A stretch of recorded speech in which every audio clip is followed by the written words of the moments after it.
Hola, espero que la estén pasando bien con con esta cuarentena. Y el día de hoy les voy a hablar un poco sobre el tema de hoy, que es este libro que se llama Mexiconceptual de Heriberto Yepes. Y decidí hacer el tema en video porque es un tema bastante complejo y me interesa mucho que quede discutido a profundidad.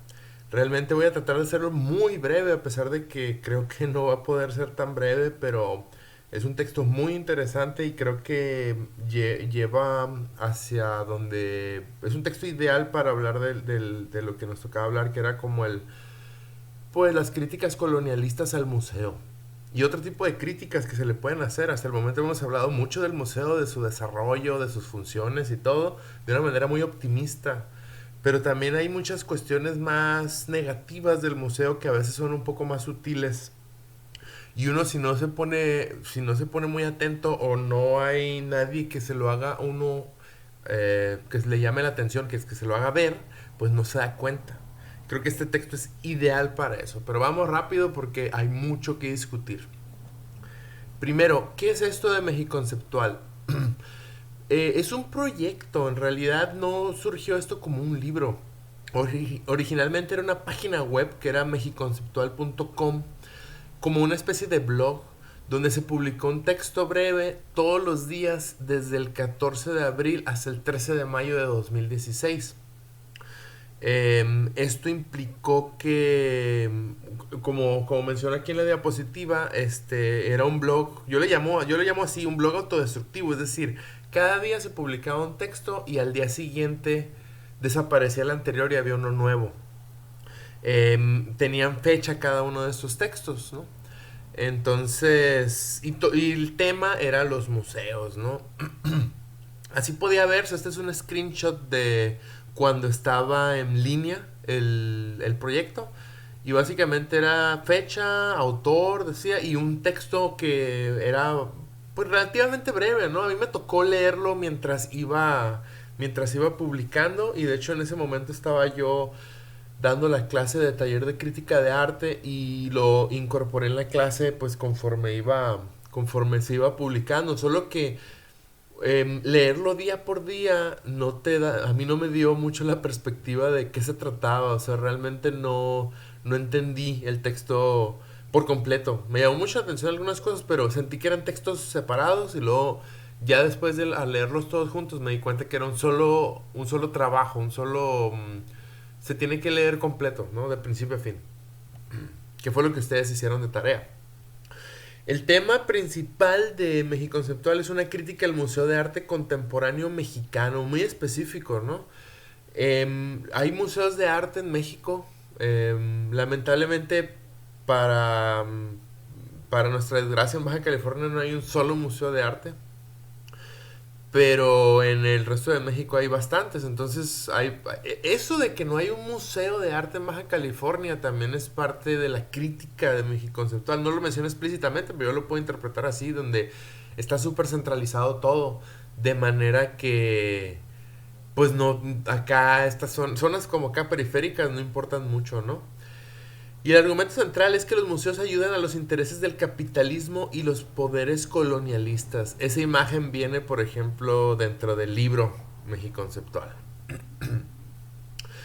Este proyecto fue iniciado por Satélite, que es, como dice, hay una plataforma curatorial independiente que a través de acciones artísticas busca cuestionar y tensar el espacio de exhibición tradicional del museo y sus mecanismos a partir de él, pero desde la periferia.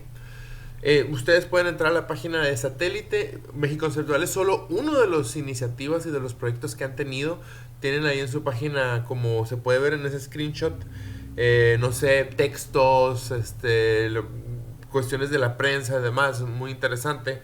Se les recomiendo que lo chequen.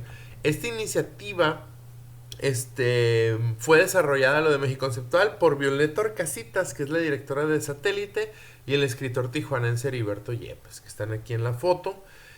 Y pues vamos a hablar un poquito de quiénes son estas personas. Violeta Orcasitas es una curadora de arte contemporáneo, ha trabajado en el Centro de la Imagen, el Instituto Nacional de Bellas Artes, creo que específicamente en el Museo del Palacio de Bellas Artes, en Proyecto Siqueiros, en la Tallera específicamente, y en el Museo Jumex. Y actualmente es directora de este proyecto que continúa hasta la fecha de hoy.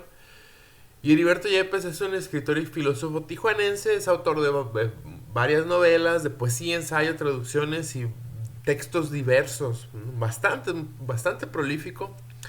Es profesor investigador de la Facultad de Artes en Tijuana, en la UABC, y es miembro del Sistema Nacional de Creadores de Arte, así en resumidas cuentas. Después de que se hizo este proyecto que duró un mes en el blog, se hizo un libro basado en esto. Al año siguiente, en 2017, que fue un tiraje que se redujo solamente a 200 ejemplares numerados. Hay un poco de edición. Al libro se le agregaron imágenes que ahorita vamos a hablar de ellas y algunas las incluí en esta presentación. Se hizo una leve corrección de estilo. También se le puso más color, se resaltó en rojo algunas frases. Se le pusieron también algunas direcciones de YouTube para ver los videos de los que está hablando. Y también se agregaron, creo, 2 textos que no estaban. Que esos no tienen fecha porque son agregados exclusivos del libro. El formato es muy de autopublicación. Afortunadamente lo compré. Tengo el ejemplar 35 de 200. Y bueno, es parte de mi investigación de tesis doctoral. Entonces, a mí me parece un texto sumamente interesante. Y el libro también se nota, se siente la autopublicación. O sea, no es un libro que se vea como en el formato de una gran editorial. O sea, no tiene código de barras, no tiene esta página de los datos bibliográficos, no tiene números de página ni siquiera. O sea, se siente así, caserón la edición, lo cual está padre. Ya que terminó el blog, se puso en la página web se podía ver esto, que era simplemente que fue un proyecto y que ya se terminó, etcétera. Afortunadamente, con mis habilidades hacker, pude recuperar los textos anteriores y los capturé todos. Y gracias a eso hice un PDF de los textos del blog que lo utilicé en clases. Lo utilizaba, era una de mis lecturas también de taller de crítica de arte. Y entonces, pero ya ahorita con el libro, pues incluso el mismo autor lo ha subido a la red. Entonces está el PDF del libro original. Lo que ustedes leyeron de tarea fue el PDF que yo hice del blog. Lo que yo voy a hablar aquí es el libro. No hay mucha diferencia, son casi los mismos textos, aunque varía un poquito el formato, como les digo.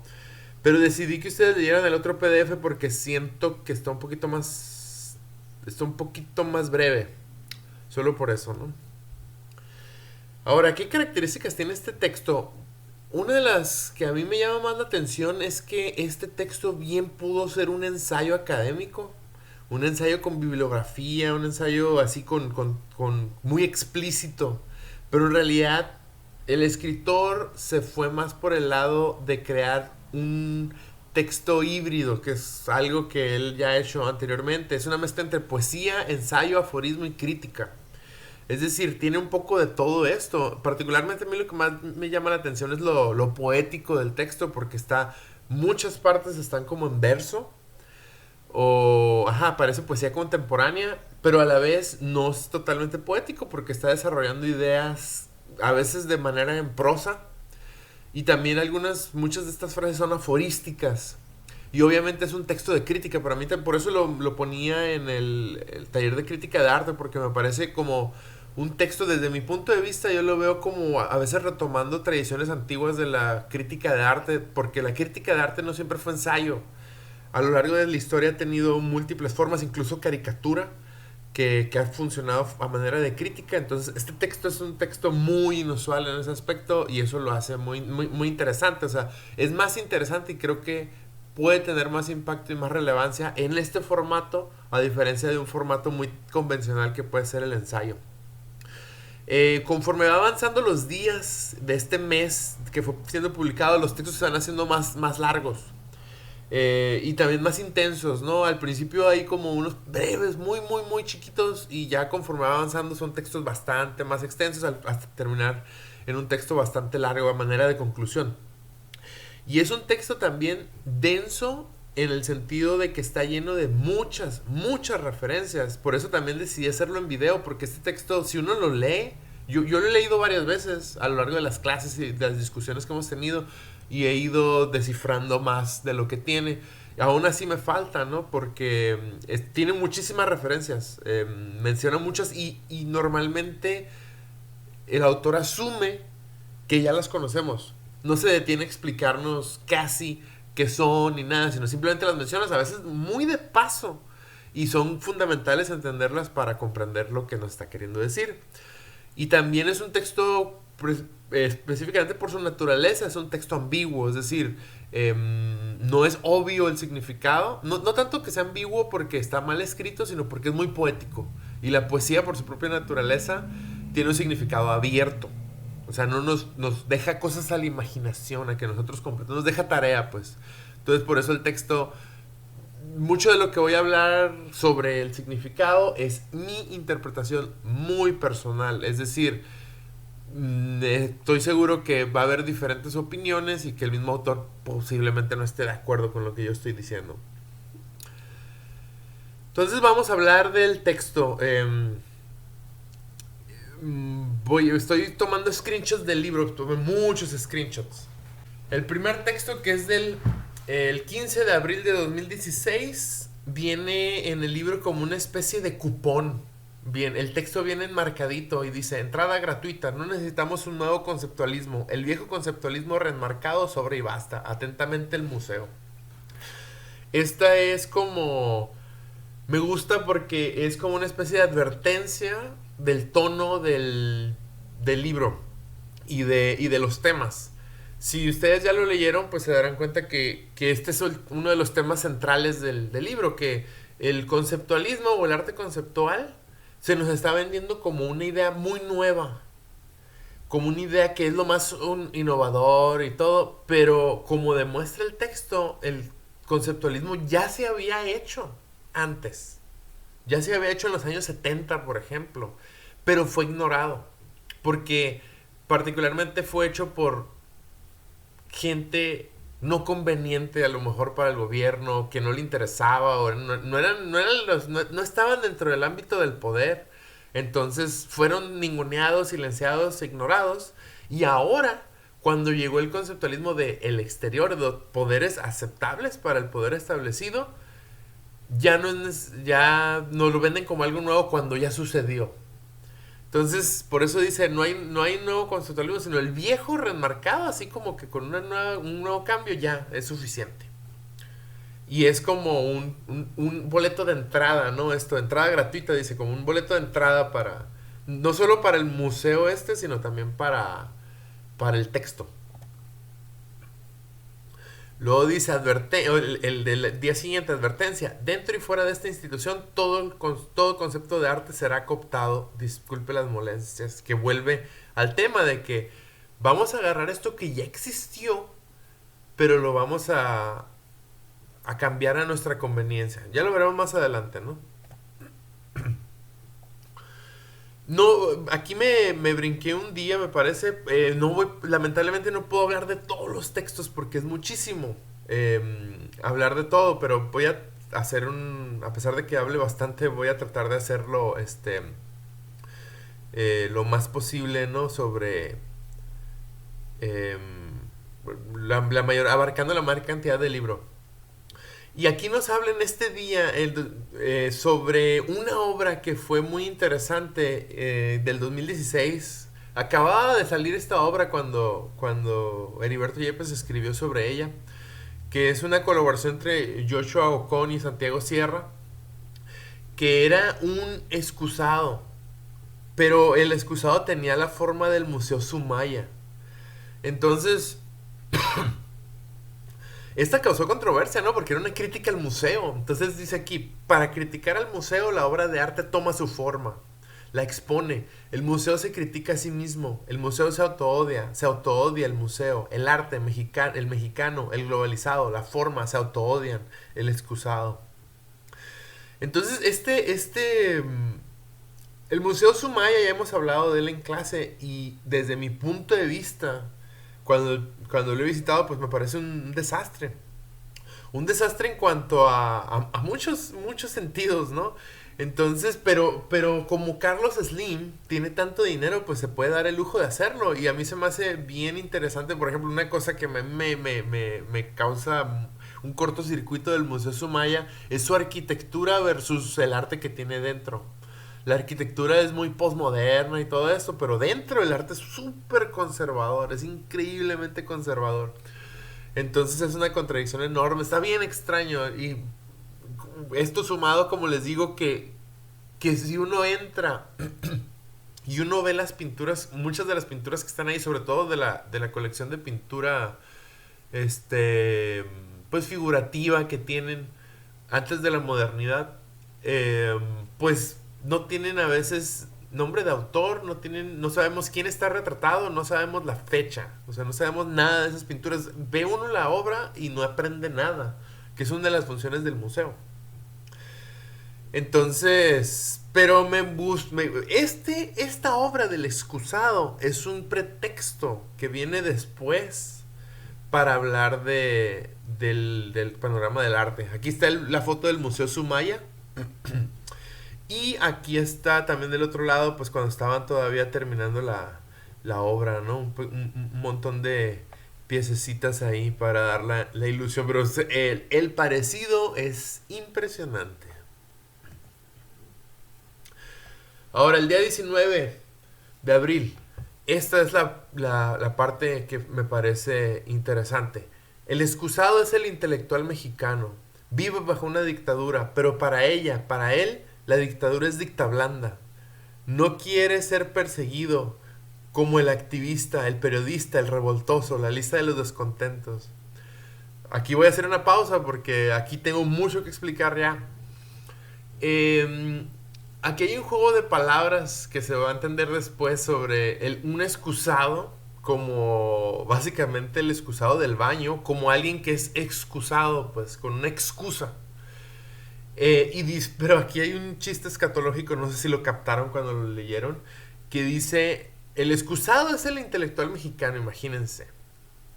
Y dice, vive bajo una dictadura. O sea, básicamente, o sea, voy a tener que ser muy explícito aquí. Si el intelectual mexicano es un excusado y vive bajo de algo, es como si esa dictadura se sentara encima de él, ¿me explico? Dice, pero para él la dictadura es dicta blanda. O sea, ahí no sé si lo captan, pero es una cuestión muy escatológica, creo yo. Pero esta palabra de dicta blanda es una referencia a esta idea de que en México, lo que había dicho Vargas Llosa, que ahorita les voy a mostrar el video, en un debate en Televisa, Vargas Llosa dijo, cuando estaba Octavio Paz ahí, dijo que México era la dictadura perfecta, porque era una dictadura que no parece dictadura. Era una dictadura que, que tiene la simulación de ser una democracia. Es decir, como hay elecciones en México y como siempre hay un presidente distinto, se puede alegar, se puede insinuar que en México había democracia, pero todos sabíamos que pues no, de hecho no lo había porque el PRI siempre ganaba y siempre era como una sucesión así casi como un reino.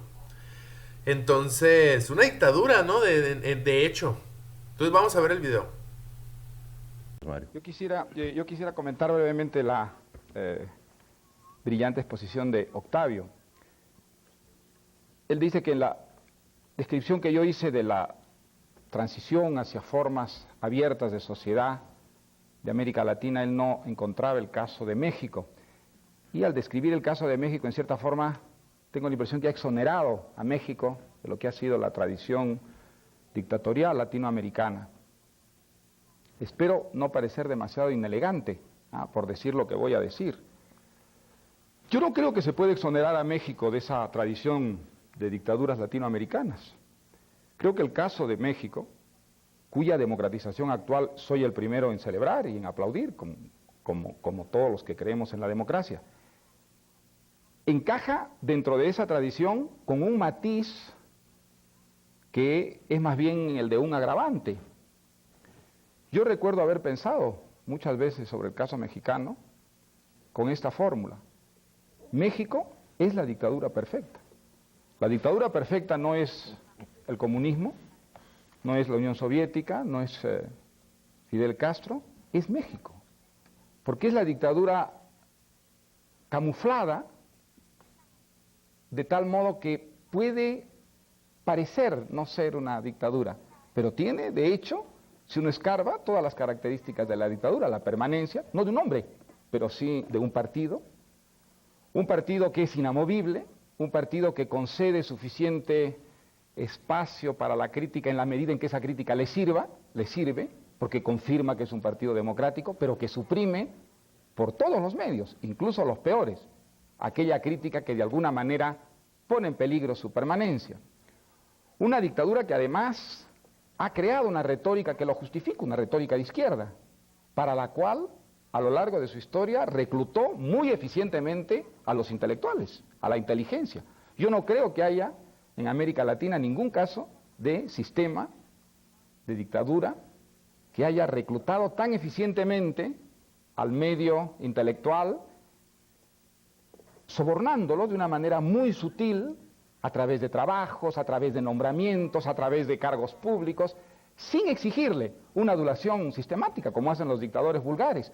Por el contrario, pidiéndole más bien una actitud crítica, porque esa era la mejor manera de garantizar la permanencia de ese partido en el poder. Un partido de hecho único, porque era el partido que financiaba a los partidos opositores.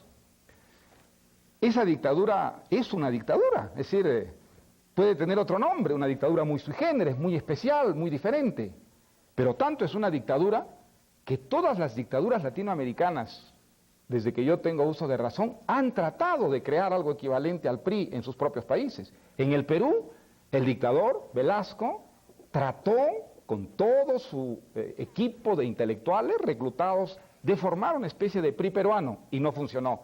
Y Alan García trató de crear un PRI peruano. El intento de nacionalización de todo el sistema financiero fue hecho con la idea de crear un sistema semejante que garantizara ese tipo de permanencia que ante el resto del mundo pudiera ser camuflada, como ha sido el caso de la dictadura mexicana. Y me atrevo a decir también que no solamente en lo que se refiere a la permanencia del poder, a la falta de una genuina democracia interna, se puede hablar de una dictadura, en el caso tradicional de México, sino en que, al igual que las otras dictaduras latinoamericanas, fue incapaz de traer la justicia social. No creo que se pueda decir que en México haya una mejor distribución de la riqueza que en el país promedio latinoamericano. Creo que las desigualdades son tan grandes y originadas por las mismas razones de injusticia social, de corrupción que en otros países latinoamericanos. Entonces, la dictadura tuvo también, en el caso de México, las mismas consecuencias que tienen las otras dictaduras latinoamericanas. Es verdad que ha habido una crítica interna muy talentosa, muy generosa, muy valerosa de muchos intelectuales mexicanos, naturalmente, entre ellos Octavio Paz, sin ninguna duda.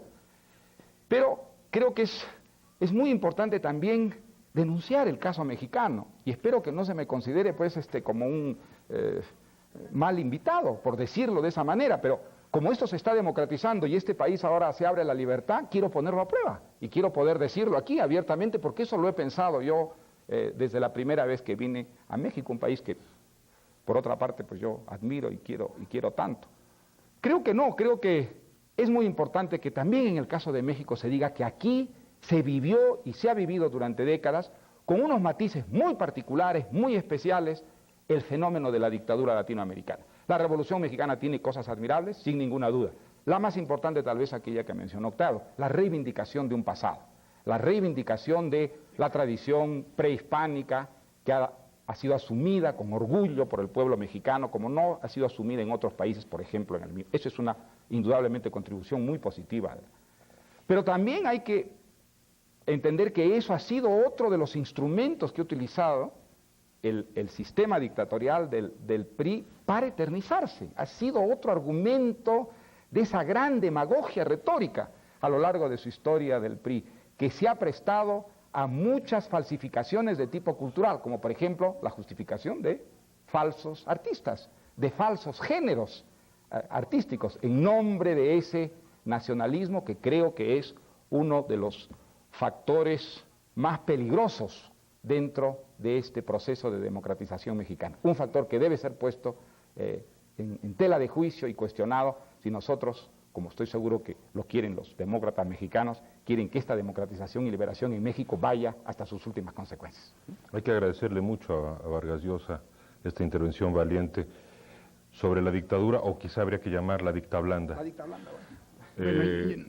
Yo me gustaría hacer una pequeña rectificación por amor a la precisión intelectual. Yo hablé de sistema hegemónico de dominación, porque yo como escritor y como intelectual prefiero la precisión. No se puede hablar de dictadura.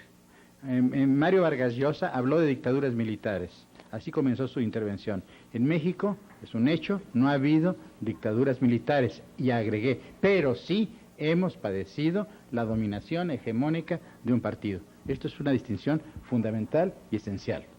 Todo lo demás que ha dicho Mario Vargas Llosa es un motivo de discusión, pero sí hay que poner muy en claro que en México hemos tenido un sistema de dominación hegemónica de un partido. Eso no es, querido Enrique Krause, tampoco dicta blanda ni dictadura. Es un sistema peculiar y no único de México, de otros países. En primer lugar. En segundo lugar, quisiera decir esto para terminar, y es que en efecto, la lucha actual en México es la lucha por el pluralismo. Y debo decir que Mario Vargas Llosa fue uno de los mejores colaboradores cuando nosotros fundamos, hace muchos años ya, la revista Plural, que tendía justamente a eso, a introducir el pluralismo en el anómalo régimen mexicano. Entonces, también Enrique Krause en el video menciona que a lo mejor es una dicta blanda. Y Octavio Paz no le gustó esta idea, para nada. La pelea con uñas y dientes. ¿Por qué? Porque de cierta manera Octavio Paz era parte de esto, ¿no? O sea, Octavio Paz ayudó mucho a legitimar al PRI mediante sus escritos. Octavio Paz salía en Televisa, Octavio Paz era amigo de los presidentes, Octavio Paz tuvo nombramientos del gobierno, o sea, tuvo muchas ventajas. Básicamente decía qué hacer y deshacer en la SEP. Entonces tenía muchos privilegios. Entonces, de cierta manera, esa era su motivación para defender un sistema como el del PRI. Y en cambio, todos otros artistas, escritores que estuvieron denunciando al PRI, que estuvieron en contra de este sistema y también estaban en contra de Octavio Paz, eran silenciados sistemáticamente. Entonces, dice aquí, el intelectual mexicano dice, no quiere ser perseguido como el activista, el periodista, el revoltoso, la lista de los descontentos. Es decir, el intelectual no quiere ser perseguido, no quiere ser silenciado, como acabo de decir. Tampoco quiere ser reconocido como el artista, el escritor, el curador, el intelectual de una férrea dictadura. Es decir, por una parte, el escritor no quiere ser perseguido, pero tampoco quiere que digan, tú estás a favor del PRI o tú estás a favor de la dictadura. Dice, a ella le corresponde existir en otras listas. El artista excusado se excusa de la dictadura, esperando que, a su vez, el museo lo excuse de la historia. Creo que esta idea tiene que ver con que, voy a fingir ser crítico, pero a la vez me voy a alinear al sistema, esperando que nadie se dé cuenta. Y de todas maneras, el museo me va a dar un lugar, o sea, no va a decir esto, se lo va a callar. O sea, el museo me va a excusar de la historia. Es decir, yo, mientras juegue este jueguito, yo puedo continuar así y nadie se va a dar cuenta. Como en realidad muchas veces ha pasado, si nadie lo dice, o sea, todo lo que actualmente las críticas que se han hecho a Octavio Paz, pues ha pasado mucho tiempo para que de repente se haga más discusión al respecto.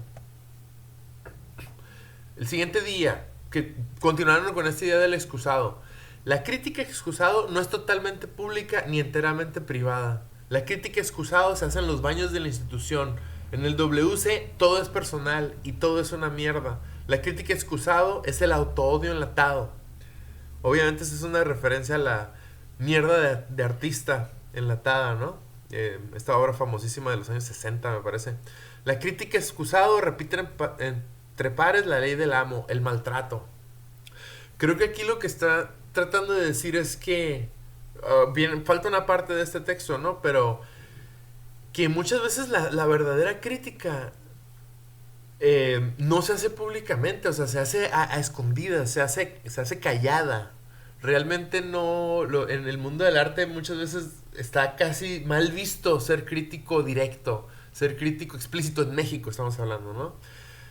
Quizá te aplique también a otros lugares de Latinoamérica.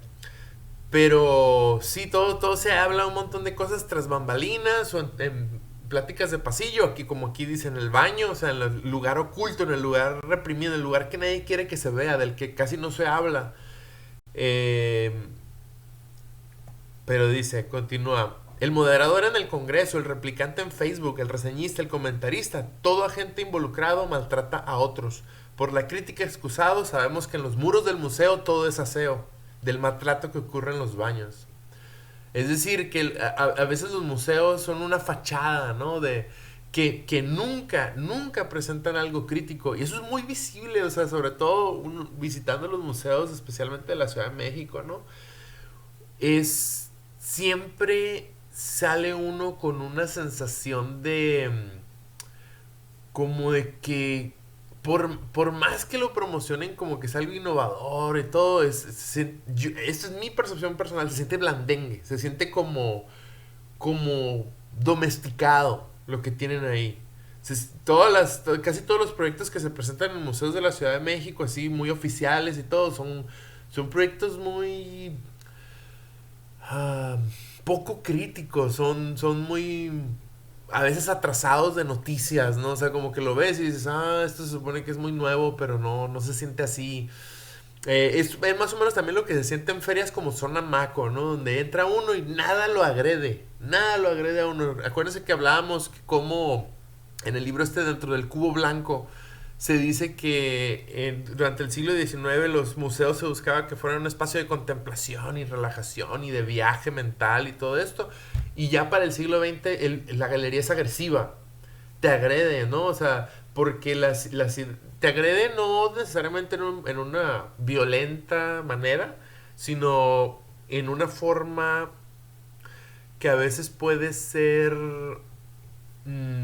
como estas obras o sea, hace mucho tiempo de Duchamp, donde no subvierten tus expectativas sobre el museo, donde a veces no sabes qué esperar y son sorpresa y todo eso, ¿no? A veces eso pasa.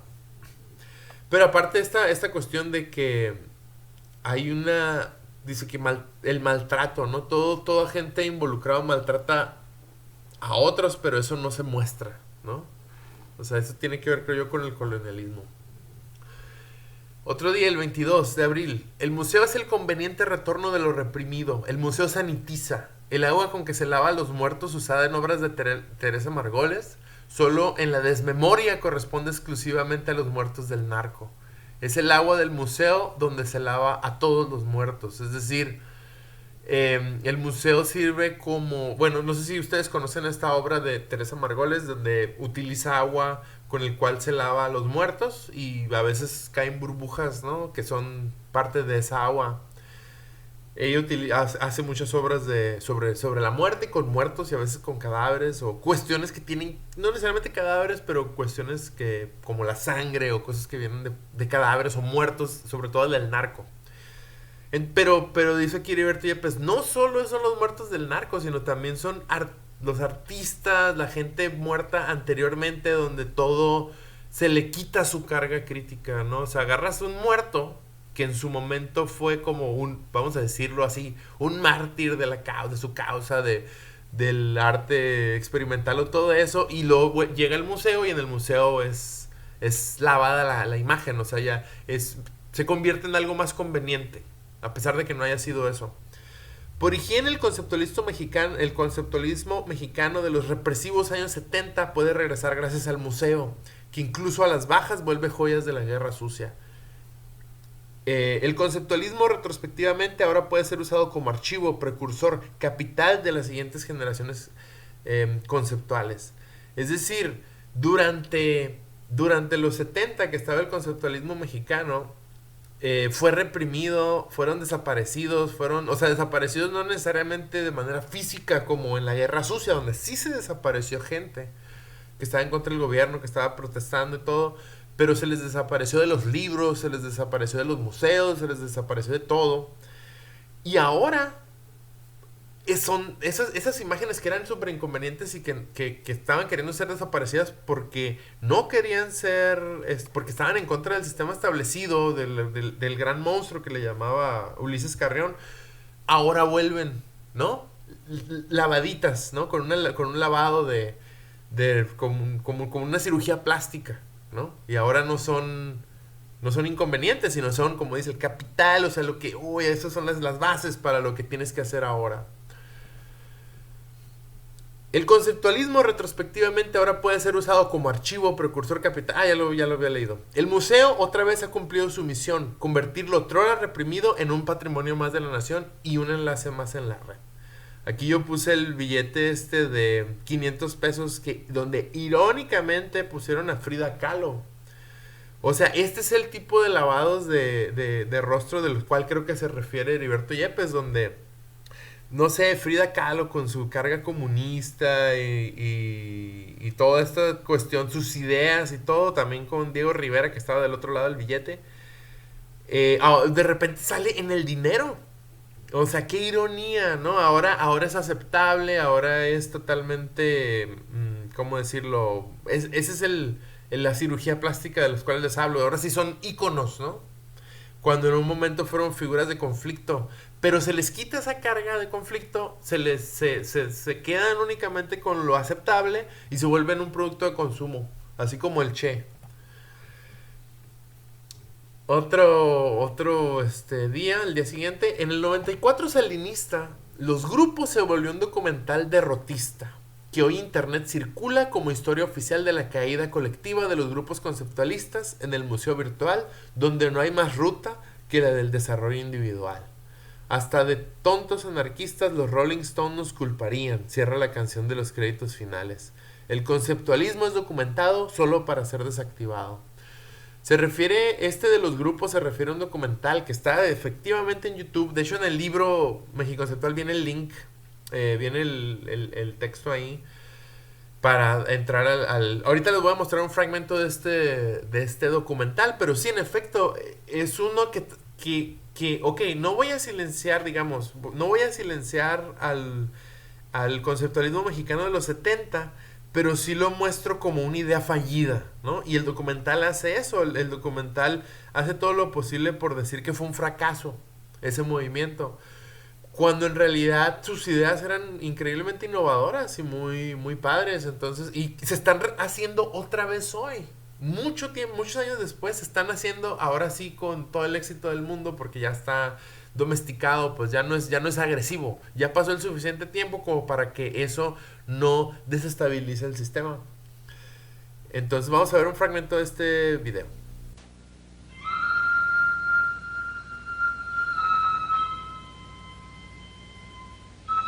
El inicio de la década de los 80 marcó para los grupos la etapa final. Problemas y divisiones al interior de ellos, así como la necesidad de desarrollarse individualmente, motivaron su disolución. Algunas veces, la desintegración se debió a motivos económicos. Al salir de ámbitos escolares, se enfrentaron a la necesidad de ganarse la vida en circuitos convencionales. Otro elemento determinante para su desaparición fue la crisis económica que afrontó el país en los años 80. Esto determinó, además de los problemas económicos individuales, el escaso apoyo estatal y el descenso de la actividad sindical, con la cual habían participado activamente. Las personas van adquiriendo sus propios intereses, los van valorando más que el proyecto del grupo. Entonces eso es lo que pasa cuando la participación en los proyectos colectivos no era igual. No tuvimos una forma de sobrevivir económicamente y mantener el trabajo del grupo. Los chavos del 68 estamos en una edad en la que hemos asumido compromisos, ¿no? Es decir, varios de nosotros tenemos hijos ya, y bueno, pues hay que atenderlos, ¿no? Hay que tener una chamba y no puedes vivir de las cosas que haces, ¿no? No hay mercado, pues es ese problema, ¿no? En una sociedad de mercado, lo que no es un producto mercantil muere, ¿no? No es muy fácil sostener por mucho tiempo el trabajo de grupo, siempre son situaciones conflictivas constantes que a veces llegan a producir un desgaste. Yo creo que en parte es el producto de la crisis económica, pero yo creo que la verdad en parte también puede ser un producto de la crisis artística. Y yo con todo el dolor de mi corazón creo que no hubo una propuesta de mayor solidez plástica que pudiera darle más trayectoria a los grupos. Eso es lo que yo creo, aún en contra mía. Y sabes, tú lo vas viendo, los trabajos se envejecen muy pronto y además cuando las cosas se ponen de moda hay un peligro enorme porque se va banalizando los contenidos. Entonces en el caso de los grupos para mí era muy evidente. No es que yo no crea que no hayan sido valientes los grupos, pero ya estaban en una dinámica tal que ya no se criticaban a sí mismos, ¿no? Ya no había una autocrítica y entonces sí, ya estaba en una especie de lugar correcto, que yo creo que hay que huir ahí, pero rapidísimo. Pero yo creo que también los tiempos cambiaron. En la medida en que prosperó el mercado y se amplió y abrieron galerías y todo, el síndrome del éxito empezó a afectar a la gente y les interesó menos el compromiso social, político, que el logro personal, el avance personal, el avance económico además. Claro, ya participamos en galerías, ya somos como artistas pues que vivimos de nuestra obra y participamos de ese mercado que de alguna forma también en cierto momento lo criticamos nosotros, ¿no? Creo que éramos muy naifs en ese sentido, ¿no? Un poco, ¿no? Creo que sí se acaba el movimiento grupal también como un movimiento, como un ciclo social concreto. Las personas que dejan o salen de la escuela en 85 no tuvieron idea de que el arte se había muerto. Llegan a un arte absolutamente no vital, sino como Lázaro, ¿no? Revivido por problemas de mercado. Entonces empieza a crecer el mercado de tal manera que las propuestas grupales empiezan a ser ya como medias infantiles. Una de las principales aportaciones de los grupos se dio en el trabajo colectivo. Realmente es muy efectivo a niveles prácticos también el unir esfuerzos para trabajos determinados, ¿no? Y dentro de las artes plásticas es donde yo creo que es diferente, ¿no? A cómo se venía haciendo antes. Entonces cada quien aportaba lo que podía, ¿no? Que alguien manejaba mucho las arenas, las texturas y pues te fijabas cómo las manejaba, ¿no? Creo que era casi como mejor que la escuela, ¿no? Lo que sucede es que nosotros le dábamos vueltas a las ideas que proponía uno o la otra persona. Oigan, en fin, ¿qué les parece unas bicicletas metralleta? Y alguien decía, oye, no, pues en vez de metralleta, ¿por qué no lo hacemos con cañón? Y alguien decía, oye, la idea de bicicleta con cañón me hace padrísima, ¿por qué no le metemos llantas cuadradas? Y alguien decía, llantas cuadradas, bicicleta, me parece muy bien. ¿Por qué no la hacemos sobre unas escaleras para que puedan subir las escaleras las llantas cuadradas, no? Oye, padrísimo, ¿y por qué no anulamos las bicicletas y nos quedamos con las escaleras y el cañón? Y así va cambiando una idea, ¿no? Hasta que llegas a manos a la obra.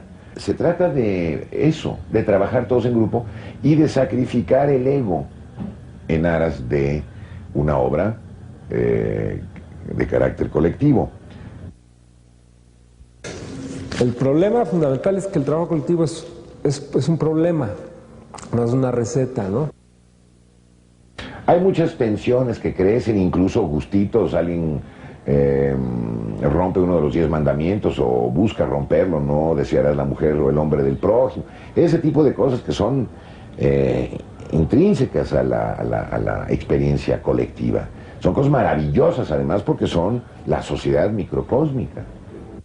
Entonces, en pocas palabras, este documental, como dice aquí, el conceptualismo es documentado solo para ser desactivado. Es decir, solo voy a hablar de él no como lo que fue, sino lo que de una manera que no me moleste, ¿no?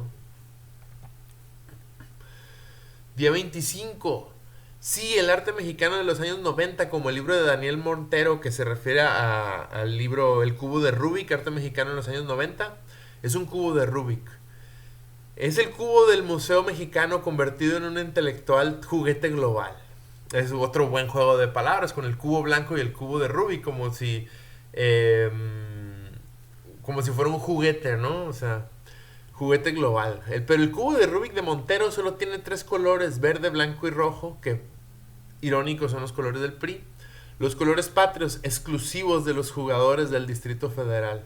El Museo de Arte Contemporáneo es un cubo de Rubik centralista. Por más que lo muevas, será capital.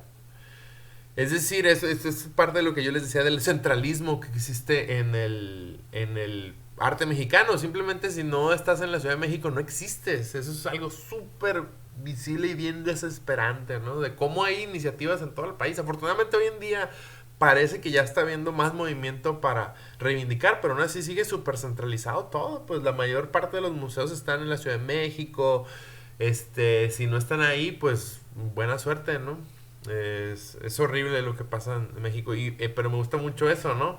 Por más que lo mueva será capital, ¿no? Como tratando de hacer que los colores del cubo de Rubik coincidan, pero no. Este libro pues habla de muchos de los libros que dice el arte de México y no sé qué tanto, y lo ves y todos son de la Ciudad de México. ¿Cómo es posible? Ahora lo siguiente se toca un poquito a Kenneth Goldsmith, un escritor conceptualista norteamericano que Heriberto Yepes ya ha criticado en múltiples ocasiones. Que bueno, dice, desde internet Goldsmith fincó, a pesar de su probado derechismo y xenofobia, su reinado de la escritura conceptual. En esta coronación, México tuvo la función de provincia colonial conceptual. En una fotografía de Marisol Rodríguez, precisamente quedó representado como el blanqueado y apropiado archivo conceptual de la región NAFTA fue puesto a los pies de Goldsmith. El archivo conceptual, una playa hecha en México a la medida del gringo global. Kenneth Goldsmith tiene un archivo de escritura conceptual que se llama ubu.com ahí en internet. Pero el problema es que de nueva cuenta este es otro tipo de centralismo, es decir, su tendencia es hacia favorecer a autores blancos y decir que básicamente lo que se hizo en México, que hubo cosas súper interesantes que deberían ser más valoradas, pues no fueron tan importantes simplemente porque ocurrieron en México, ¿no? Así como sucede con la ciudad dentro de México, todo lo que no ocurre en la Ciudad de México es menos importante. Así todo lo que no ocurre en países como Estados Unidos es menos importante, ¿no? Es otra especie de colonialismo, son ideas de que vienen de un colonialismo. Entonces en esta foto Yepes está queriendo decir que esto es, ¿no? O sea, como el rey, el blanco, ¿no? El gringo que se siente dueño del archivo y que lo manipula a su conveniencia. Ese es otro día, me parece. Ahora una crítica a Cristina Rivera Garza, tomando como ese libro de Los muertos indóciles, necroescrituras y desapropiación, tomando como fundamentos a Marjorie Perloff, King Hugo Goldsmith y la borradura de otros experimentalismos incómodos y desconocidos. Rivera Garza empaquetó una década electrónica y descontenta en un libro progre oficial. El concepto, la literatura mexicana como repetidora colonial del experimentalismo norteamericano de una década atrás. Es decir, muchas veces aquí en México lo que se hace es, y eso también desespera mucho, que si hay una tendencia verdaderamente nueva es ignorada, pero las tendencias cuando se repiten, por ejemplo, repetir lo que se hizo hace 10 años en Estados Unidos, eso sí se impulsa, ¿no? El concepto, la apropiación de los otros, el concepto de desapropiar a otros de sus historias, el concepto también la literatura mexicana ya es corolario del museo neoliberal, que es más o menos lo que pasa con lo que está diciendo que pasa con los museos, ¿no? Que el artista solo puede entrar ahí cuando ya es inofensivo en los museos. Igual tú entras en la lista del conceptualismo en escritura cuando ya eres inofensivo para todos, no cuando eres realmente una propuesta nueva o desestabilizadora. 30 de abril. Este caso tengo mucho que decir, pero lamentablemente no tengo tiempo. Aquí Heriberto Yepes habla de un caso muy importante que sucedió en Tijuana, cuando en el sexenio de Felipe Calderón pusieron en el Secut de director a un señor que se llama Virgilio Muñoz, que era el papá del secretario de Felipe Calderón. O sea, era básicamente un nombramiento de estos por influencia, ¿no? De decir, pues tú vete al Secut.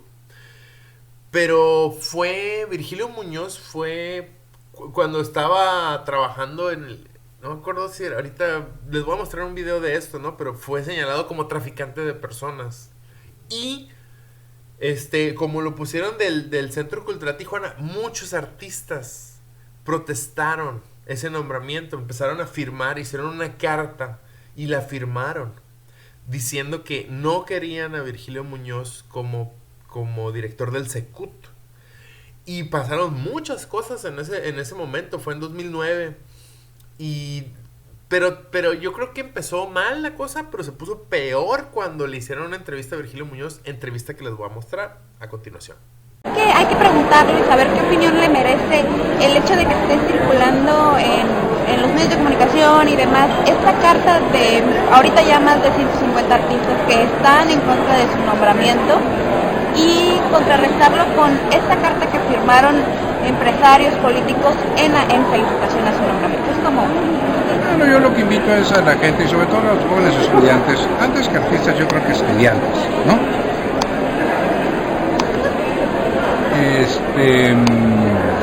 A que conozcan los antecedentes de trabajo. Son muy jóvenes la mayoría de ellos, y es entendible que no conozcan una trayectoria de trabajo de 35 años en el sector educativo y cultural, ¿no? 14 libros, secretario de Educación, director de un periódico que ha favorecido en sus páginas el encuentro y la participación de los actores, de los artistas, de los intelectuales, un profesor que ha trabajado en instituciones nacionales y locales, un profesor que escribe libros de texto por 17 años y que circulan a nivel nacional. Yo creo que no saben de qué se trata. A lo mejor hay que invitarlos a que conozcan esos antecedentes y valoren las cosas. Claro, uno no es la única alternativa, hay mejores soluciones para eso. Pero sí, permítanme decir que he trabajado muchos años para llegar a esta oportunidad y que parece superficial y que alguien desinformado exprese ese tipo de opiniones, fundamentalmente capitalizando la buena fe de jóvenes estudiantes. Porque lo que ellos respetan y valoran su trayectoria, lo que ellos expresan es que en los últimos años usted no encabezó un proyecto cultural y que no está empapado como del quehacer, de las inquietudes, de los nombres, de las casas independientes, ¿no? Yo nunca me he separado del sector. Esa es una lectura que si usted quiere puede dar, pero le aclaro a usted, nunca me he separado del sector. Nunca he dejado de ser profesor, nunca he dejado de estar vinculado a la universidad, nunca he dejado de escribir libros, nunca he dejado de escribir en los medios y participar en los medios, nunca he dejado de estar en contacto con intelectuales de importancia en la región y en el país. ¿No le suena? Y le ha tocado estar ir a las casas independientes, a exposiciones pequeñas, a lo mejor tomarse un café y platicar con los artistas emergentes. Eso es como que lo que ellos están... He ido donde la gran mayoría no ha ido. Yo fui director general de comunicación del Instituto Nacional Indigenista y trabajé con los artistas de las comunidades indígenas de todo el país. Me quieren impresionar con una casa de la colonia aquí a 15 minutos. Pero este gran mundo no piden ellos, sino lo pequeño, ¿no? Lo de aquí. No, yo no trabajo en munditos pequeños. Okay. Muchas gracias. No trabajo en mundos pequeños. Muchas gracias. Pero que claro. Okay. Gracias.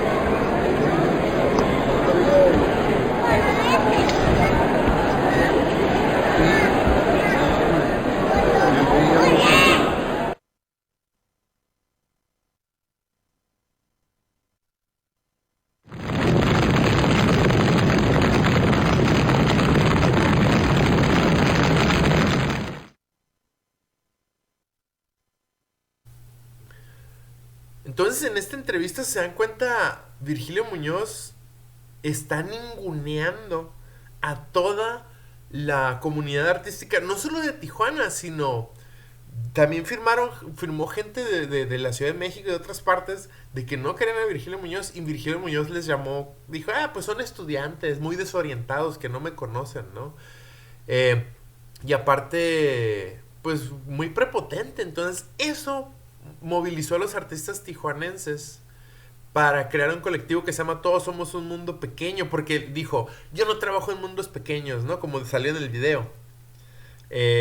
O sea, estaba diciendo que no, es que ellos quieren que usted conozca este mundo, porque dice, en el video menciona algo así como, me van a impresionar con una casa en la colonia aquí a 15 minutos, algo así dice.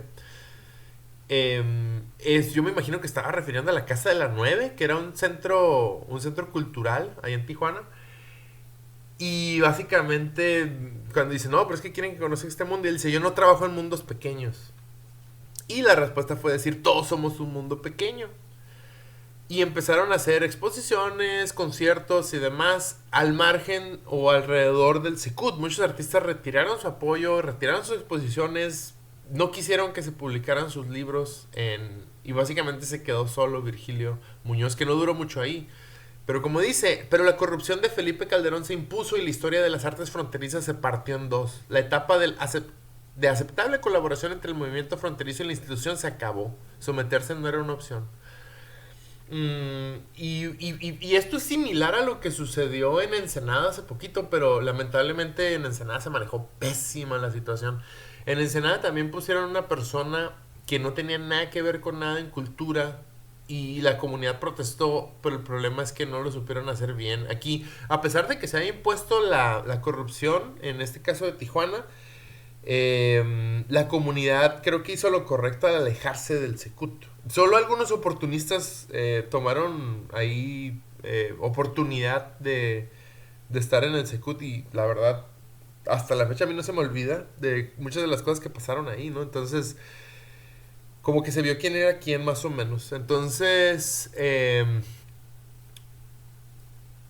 hasta la fecha todavía se menciona, cuando estaba haciendo este libro de Fuera de la Caja, todavía algunas personas de Tijuana siguieron mencionando esto. Sí fue una ruptura muy grande y muy, muy importante.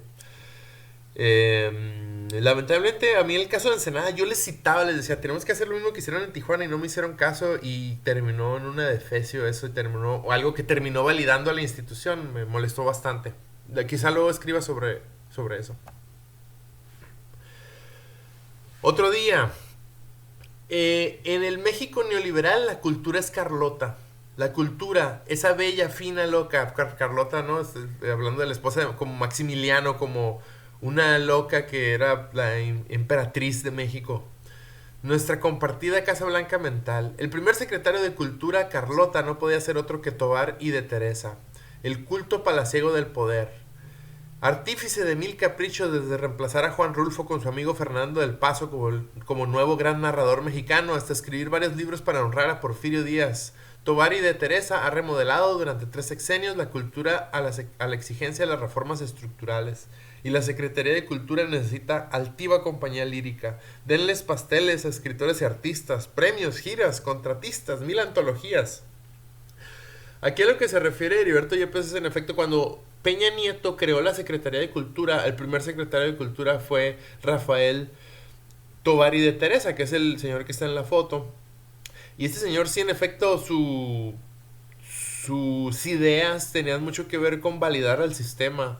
Y si ustedes revisan o estuvieron al tanto de lo que pasó en el sexenio de Peña Nieto, por ejemplo, gastó una increíble cantidad de dinero en hacer... Eso es a lo que creo que se refiere Yepes con el último párrafo. Eso de denle pasteles a escritores y artistas.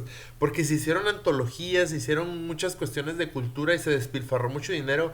Pero no para hacer algo que fuera bueno, sino simplemente hacer algo que validara el sexenio. O sea, si ustedes recuerdan, varios de los escándalos que pasaron fue como este lavado de imagen que quería Peña Nieto para sí mismo.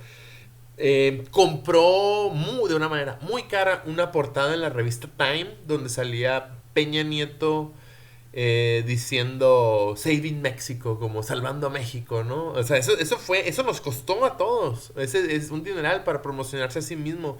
Luego también otra cosa que nos costó mucho dinero fue una introducción a la película de James Bond, la de Spectre, creo que era la de Spectre, donde salió la Ciudad de México y salió como un festival del Día de Muertos.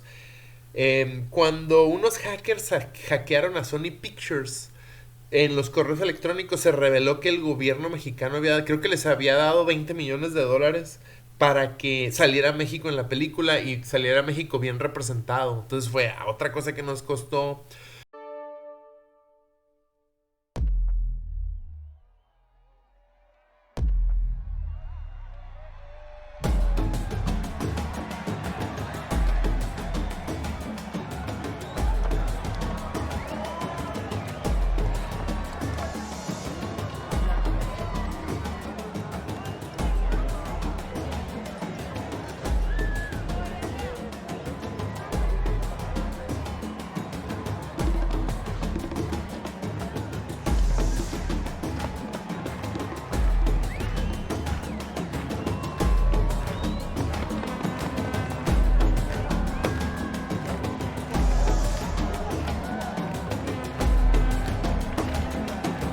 Luego también el gobierno de Peña Nieto gastó un montón de dinero para hacer un show de México en el Cirque du Soleil.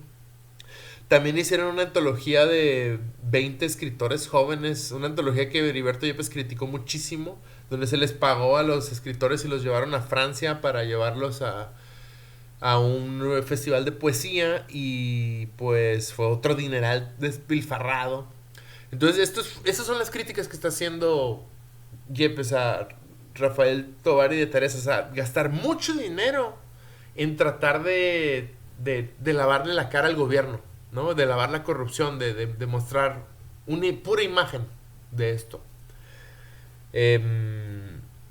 Y pues es triste porque nos cuesta muchísimo y no sirve de absolutamente de nada. No hay desarrollo social con esto, no hay aprendizaje, no nos sirve. Y más que nada porque, sobre todo esa crítica al Cirque du Soleil, es que ese se presentó en otros países, no aquí. Entonces es un montón de dinero gastado en cosas que van proyectadas hacia el exterior. O sea, no le importa mejorar la situación de México, sino le importa cómo se ve hacia afuera, que es algo muy prista. No les importa lo que está pasando, les importa cómo se ve. Y siempre que un gobierno hace eso es pésima señal. Ahora aquí viene también, menciona otra película, una película experimental que se llama La Fórmula Secreta, de la cual también les voy a mostrar un fragmento. La película La Fórmula Secreta de Rubén Gámez es un nodo de lo experimental en México. Es la historia eso dijo Juan Rulfo. Es la historia de un hombre que le está inyectando Coca-Cola en la sangre en lugar de suero y le produce unos efectos horribles y entonces tiene una serie de pesadillas, dijo Juan Rulfo, quien contribuyó a la obra con un texto leído por Jaime Sabines y luego versificado por Carlos Monsiváis. La película es una serie de secuencias inconexas montadas por religiosidad, calle y carne. Es una obra sobre las marcas biográfico-culturales, marcas comerciales. Bueno, aquí puse esta imagen, todavía no termina el texto, pero puse esta imagen porque la referencia a la fórmula secreta es porque la Coca-Cola durante mucho tiempo, ahorita ya casi no se promociona así, pero durante ese tiempo y muchos otros se promocionaba como pues que tiene una fórmula secreta, ¿no? Como que, de hecho, hay un museo de la Coca-Cola o las oficinas centrales tienen una bóveda, que es esa que está en la fotografía, donde supuestamente está guardada la fórmula secreta de la Coca-Cola. Lo cual es nada más y nada menos que una estrategia de marketing. Es solamente una especie de gimmick, o no sé cómo decirlo en español, como un artificio para comercial, para promocionarla, ¿no? De qué secreto, cuál puede ser el gran secreto de la Coca-Cola en realidad. Y entonces la película toma ese nombre para referenciar algo que, bueno, esta persona que le inyectan Coca-Cola, y dice Heriberto Yepes que la fórmula secreta es la críptica hipótesis de que el experimentalismo en las artes mexicanas es el efecto de los consumos multinacionales. Y el concepto, la fórmula, es que lo rechazado es aquello que conduce al orgasmo. urbes no son unísonas. El experimentalismo y el imperialismo están entrelazados. Esta es la fórmula secreta made in Mexico. Es decir, la fórmula secreta es esta unión del experimentalismo y el capitalismo. Y pues es una buena interpretación de la película, aunque la película no es exactamente sobre eso, pero les voy a mostrar un fragmento para que vean de qué película es. Les recomiendo que la vean toda, está en YouTube.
Ahora vámonos con Gabriel Orozco. La desmovilización, ahí puse yo una foto que tomé en Material Art Fair sobre la última pieza de Gabriel Orozco que presentó ahí. Bueno, es una de las más recientes. A mí me parece muy adecuada para lo que se está diciendo, porque es una pieza que tiene que ver con el dinero. Y en una entrevista le preguntaron a Gabriel Orozco por qué se presentó en una feria de artistas emergentes. Y no le gustó la pregunta, pero se rió un poco y dice, pues porque yo estoy emergiendo, sigo emergiendo, dice. La desmovilización de lo conceptual produjo a Gabriel Orozco. Orozco encarnó la despolitización del conceptualismo en México. Su obra no se limita a esta despolitización ni puede entenderse sin ella. El principio de reducción que diseñó a Orozco produce obras estéticamente bellas, al filo de devenir puramente ornamentales y políticamente neutralizadas, que devienen galimatías cuando Orozco explica su política. Orozco es la ideología liberal elevada a sublime. Gabriel Orozco, ser innovador e inofensivo, romper en arte y ser conservador en diseño. Creo que esta obra que está aquí es un excelente ejemplo, aunque Yepes está hablando también de la caja de zapatos más adelante. La caja de zapatos que presentó en la Bienal de Venecia, que era simplemente una caja vacía de zapatos. En esta cuestión del dinero, la idea era como que agarró un montón de billetes de muchos países y luego con papel albanés les trazó las figuras encima y luego las puso en la pared, se alcanzan a ver. Realmente no tiene mucho de... No, es inofensiva la pieza, pues. O sea, si se dan cuenta, eso es lo que está diciendo ya, pues las obras de Gabriel Orozco son interesantes desde el punto de vista de diseño, pero ideológicamente son totalmente tibias, inofensivas, no desestabilizan nada, y es el conceptualismo actual en México. El museo solicitó volver al conceptualismo un menú. Pieza a pieza, Orozco respondió a la solicitud. Aquí vienen las partes que me parecen centrales de México conceptual. Su deseo de tomar la orden con ingenio quedó registrado en un repertorio de fotogénicos, setups, tableros y otras contrajugadas semióticas. La poética de Orozco consiste en esta ambigüedad, a veces cumplir, a veces no, con la expectativa del museo y la galería, esa caja de zapatos. El museo no es el espacio donde el artista es expuesto, el museo es el lugar del cual el artista es producido. Esto es de vital importancia, es decir, con todo este contexto cultural en el cual estamos, el museo no expone al artista, sino que a través de esto crea al artista el museo. El museo decide quién entra y quién no entra. Y si entras, no solo entras al museo, sino entras a un sistema que te está validando y que te está dando cierto respaldo. De cierta manera tú estás siendo producido como artista. Entonces ese es el poder del museo conceptual o del museo de arte mexicano, y no solo mexicano, yo me imagino que en otras partes también, pero comparándolo con esta caja de zapatos vacía, ¿no? Como una caja, el cubo blanco, ¿no? Esta caja de zapatos es la pregunta, ¿no? Es lo que dice en otra parte del texto. Lo posconceptual no es lo que sigue al conceptualismo, sino lo que desmorona la historia lineal del canon conceptual. Posconceptual fue la gama experimental de Ulises Carrión. Posconceptual es decir, descentrado. Posnacional, entonces, que hoy empero peligra ser cooptado, convertido en un goldsmithiano, héroe multidisciplinario remexicanizado. El humor de Melquiades Herrera era ya posconceptual. Partía del artista que se sabe charlatán. Ahorita les voy a mostrar un video a lo cual se está refiriendo Heriberto Yepes. Era ya poscuratorial, partía del discurso que se sabe merolico. Posconceptual era también Guillermo Gómez Peña, cuando cuestionaba toda identidad, que está ahí en la foto.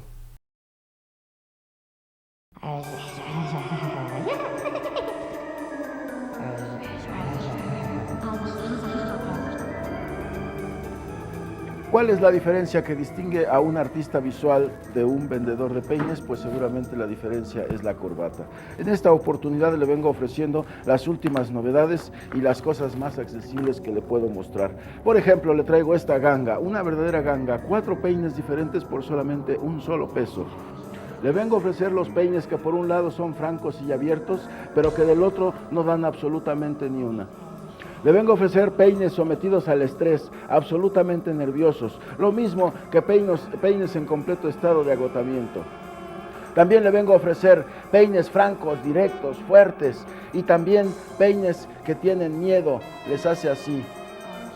Les vengo a ofrecer toda la furia del océano con los corales marinos. Y también les ofrezco los últimos delfines que quedan, porque sabe usted, ¡ay, cuidado, se acaba de morir uno! Les vengo a ofrecer también las clasificaciones zoológicas, como la ballena azul, el cachalote y la tintorera. Le vengo a ofrecer también la transformación del hombre, como si fueran pisadas o pasos a través de su vida, a través de su transformación, como si fueran en efecto los pasos del hombre. El peine de la juventud, y creció el pasto. El peine del matrimonio, volvió a crecer el pasto. El peine de la madurez, volvió a crecer el pasto. El peine del funeral, no creció el pasto. Dicen que los soviéticos o los antiguos soviéticos tenían la calavera de Hitler. No es cierto, yo la tengo. Corresponde exactamente con el ángulo correcto de la raza aria. ¿Verdad, my Führer? El arte es ciertamente alta moda, pero también son cosas permanentes, como mi pieza maestra, que es un grito de terror universal en los campos de concentración. En el periódico Excelsior, el pintor José Luis Cuevas narra que en una conferencia donde había enemigos, supo apantallarlos enseñándoles la pistola, que en realidad no era sino su peine. Pero yo en esta oportunidad les vengo a mostrar este encendedor,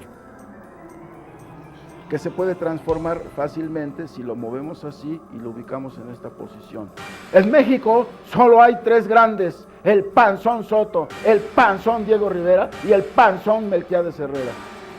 Por eso yo he venido en esta oportunidad muy bien armado.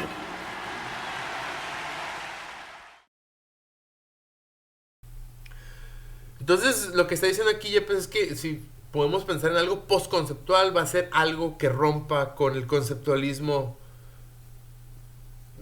no crítico que estamos viviendo hoy en día, ¿no? Algo que rompa con este ciclo. Postconceptual en los 90 era ya Marcos Ramírez R., instalando precaria vivienda construida, obra política, Caballo de Troya en la frontera México-Estados Unidos, que es una obra que ahorita voy a mostrar en la siguiente diapositiva. Pero lo conceptual es regresivo, quita la vista de lo que desestabiliza su genealogía. Para no alterarse, el concepto retorna al concepto mismo. Lo conceptual en México deviene un estilo casi decorativo, la institución de una sola historia nacional del arte, resultante de no asumir las consecuencias de los postconceptualismos que ya habían ocurrido. Postconceptual es reavivar memorias, desocultar las otras historias. No hay mucho que decir, esta es una de las partes más explícitas, ¿no? del texto, donde esto que habla de la genealogía me llama la atención, porque pues el conceptualismo, si uno ve las raíces, pues bien tiene estas raíces, pero son ignoradas, ¿no? La obra a la cual se refiere es este Caballo de Troya que hizo Marcos Ramírez R. en la frontera, en uno de los proyectos Insight, donde era un caballo de Troya que estaba en el cruce fronterizo en Tijuana. Y lo interesante es esto, ¿no? Como la idea de que el caballo de Troya apunta en ambas direcciones, lo cual es súper interesante. Creo que está, pues creo yo que está hablando sobre la transculturación, o la cuestión donde sí hay muchas cuestiones de Estados Unidos que entran en México, pero hay muchas cuestiones mexicanas que entran en Estados Unidos. Nos estamos invadiendo mutuamente, ¿no? En la frontera. Muy, muy sugerente. Ahora una crítica al concepto. El concepto es un mundo en el que todo lo rige el concepto en ausencia de sus otros. Esto a mí me parece también otra de las ideas centrales, que lo conceptual, para poder ser conceptual, tiene que dejar fuera un montón de cosas. Y cuando hablamos de lo conceptual, estamos siendo muy restrictivos en todo esto del universo, ¿no? El concepto es el mercado, el concepto es la nación, el concepto es la geopolítica, el concepto es la disciplina, el concepto es el trabajo, el concepto es el género, el concepto es el libro, el concepto es el museo, el concepto es la identidad del individuo, el yo, el nombre, la firma. El no concepto ya está siendo. El no concepto es el animal migrando. El no concepto son las plantas nativas. El no concepto es la vida no humana de las cosas, incluso fabricadas por el hombre. El concepto. El no concepto es este planeta cuya verdad desconocemos. Un sol sin límites, o mejor aún la luna, ubicua, que brilla por sí misma. Hay una luz, hay una nueva, una fiesta, una danza. Llevamos al concepto bailando hacia su entierro. El concepto macho mueve sus nalgas, contento de entrar a la tierra, bebido como vid para posterior música. Hay otra semilla, hay un espejo, apóstata, mirándonos. Esa es una de las partes más poéticas de este texto y creo yo que habla de aquello que todavía no conocemos, pero que puede ser el futuro, ¿no? Esta sección particular me recuerda mucho a Nietzsche. Me recuerda mucho a cuando habla del superhombre y todas estas cuestiones de a futuro, ¿no? De qué es lo que es, cuál es el siguiente brinco evolutivo que vamos a dar. ¿Cómo vamos a salir esto en el arte? No sabemos muy bien, pero podemos prefigurar un cambio, ¿no? En lo que estamos tomando como arte. Que obviamente no lo sabemos todavía, pero la poesía es la mejor herramienta para hablar de esto. Nietzsche también lo hizo. Cuando tenía que hablar de estos conceptos, utilizó mejor la poesía. Era mejor que hacerlo de manera ensayística. Semilla oscura, visión ya no contenida, medida y vida sin dictadura. Hay tiempo, hay desorden, hay tierra, una imagen donde el concepto ha muerto, hay lluvia. Y ahora nos habla de Roberto Bolaño en su novela, su gran novela, Los detectives salvajes. Y al final hay una sección que es como un diario que a mí me parece que es también una manera similar a cómo está estructurado el blog de Mexiconceptual. Es decir, al final del libro termina con una especie de diario con varios dibujos donde tiene fechas, ¿no? Así como igualito que este blog. Y hay esta imagen que dice, ¿qué hay detrás de la ventana? Y viene este marquito, dice. Cualquier cosa que haya detrás ha roto el marco de la representación occidental. El cuadro, la página, la pantalla han visto fisurados sus límites. Esto ocurre en una época de reforzadas franjas geopolíticas y el cruce, por tanto, se produce en medio de un férreo control fronterizo. El cuadro, la página, la pantalla se mezclan, funden sus confines, intercambian elementos. Estos dispositivos de corte de flujo son parte del postconcepto. Creo que se está refiriendo un poco a la transmediación, es decir, nosotros hablábamos en la historia de esto, de la pintura de Caballete y todo esto, pero hoy en día ya no podemos hablar del arte pensándolo así, sino ahora hay arte en la pantalla, hay arte en las páginas, hay arte también, sigue habiendo arte en pinturas, en conceptos, muchas cuestiones que son casi una misma cosa. Como dice aquí, funden sus confines, intercambian elementos, es decir, uno influencia al otro y ya no podemos marcar clara la línea, dónde está el principio y el final de cada uno de ellos. En el Café La Habana, After VIP de Sonamaco, conversan Roberto Bolaño y Félix Bernstein. La literatura migrará a las artes visuales a los medios a la inteligencia artificial, la inteligencia artificial a los gobiernos mentales al espectáculo total. Por ende, si la conversión de la literatura es una rama de las artes visuales, ocurre bajo la mirada del museo, el espectáculo neoliberal se impondrá en todas las artes. Aquí es donde está hoy la pelea. La lucha radica en las formas, los medios, en que la escritura muta inevitablemente en arte visual. Yo estoy muy de acuerdo en esto, en el sentido de... a mí me parece que la literatura es cada vez menos leída y de su manera tradicional, pues... está desapareciendo. No desapareciendo de que se haga menos, está haciendo mucho, pero me refiero a que los experimentos de literatura tienden a las artes visuales hoy en día, o sea, son muy visuales. Y estás viendo esta migración, ¿no? Donde dice si la literatura va hacia las artes visuales y va a ocurrir en los museos, el espectáculo neoliberal se impondrá. Ahí sí no sé exactamente a qué se está refiriendo. Yo creo que a lo que hemos venido diciendo de cómo funcionan los museos. Bueno, ahí viene puse una foto que tomé del Café La Habana, ¿no? Que menciona ahí Heriberto Yepes. Entonces plantea como a futuro lo que podría pasar. Y ahora viene un concepto que introduce Heriberto Yepes, lo leucotrópico, es decir, lo que tiende hacia lo blanco, es decir, el arte tiende hacia rechazar, dice, lo que tiende a lo oscuro, lo melantrópico, es lo rechazado por la estructura supremacista eurocéntrica. Lo bello es lo leucotrópico, lo que tiene orden y armonía, lo que es distinguido y fino, lo superior y claro, lo puro y bien diseñado. El arte parece ser la cima de una civilización patriarcal, xenofóbica, clasista. Las obras que no alcanzan a ser satisfactoriamente leucotrópicas son juzgadas corrientes, mediocres o malas. En el Museo Visual y Literario de lo Nacional Exportable, el leucotropismo elimina, reedifica o purifica lo indio y naco, lo moreno y negro, lo bajo y gordo, lo sureño y provinciano, lo bárbaro y chicano. Lo leucotrópico es la representación estetizada de los grupos dominantes, los europeos, criollos, buenos, mestizos y actuales cool globales. Todos los estilos del arte son esquemas de la blancura dominante. Esto creo que es muy claro y muy obvio y se ha discutido mucho dentro del mundo del arte, específicamente en México, que si para triunfar en el mundo del arte tienes que ser blanco. O todas estas tendencias, no solo blanco de piel, sino blanco cultural. O sea, es una cuestión que viene de la colonia. Todo esto son consecuencias colonialistas donde los valores coloniales son los que importan y lo demás no importa, ¿no? Es menos valioso, menos importante y prescindible más que nada. Y ahora el final, este es el último. Es un texto más largo, pero yo aquí solo pongo el final.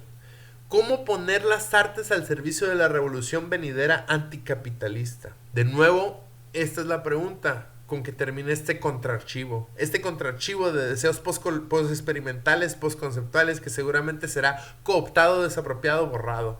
O aplaudido como un microespectáculo de figuras de cera derritiéndose en el fuego pirotécnico del museo. La revolución ocurrirá en otras artes. Y para lo que está diciendo este texto, a mí sí me parece que está siendo muy ignorado. Esto es una breve interpretación del texto. No quería pasar o dejarlo sin hacerlo porque siento yo, y al leer 3 de sus reportes, me doy cuenta de que sí captaron la idea general, pero muchas de las sutilezas o ideas breves como que pasaron por alto. Y es fácil de repente en una primera lectura este texto tiene que ser leído varias veces. Todavía hay muchas cuestiones que no me quedan del todo claras, pero al irla leyendo me he ido descifrando o interpretando más de manera más clara, ¿no? Las ideas que están aquí. Pues este es como se darán cuenta, o sea, al museo se le pueden hacer muchas críticas y faltan más todavía.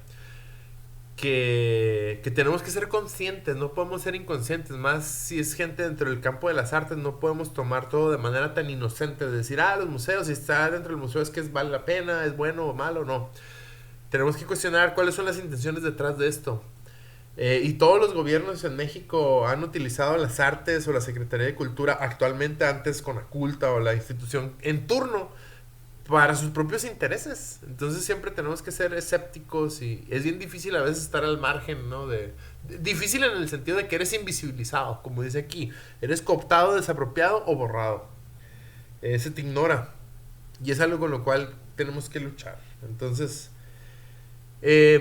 esto es sobre el texto mexiconceptual. Espero que les haya ayudado. Tienen que dejarme un comentario un comentario debajo en el Classroom donde yo les ponga este video, un comentario en forma de conclusión para yo verificar que en efecto vieron este video. Se pueden entablar discusión, no solamente comenten y ya, sino revisen las respuestas y puedan responder. A lo mejor yo les hago más preguntas ahí. Quiero que generemos una especie de discusión. Y luego también pues la siguiente lectura es de un libro que se llama Curacionismo, cómo la curaduría se apropió del arte y de todo lo demás, que también es una crítica a la curaduría. Entonces, lamentablemente no lo pude conseguir en español, pero bueno, en inglés tendrá que ser la lectura. Y esa la expondrá Michelle, me parece. Así que, si no hay más, hemos terminado. Hasta luego.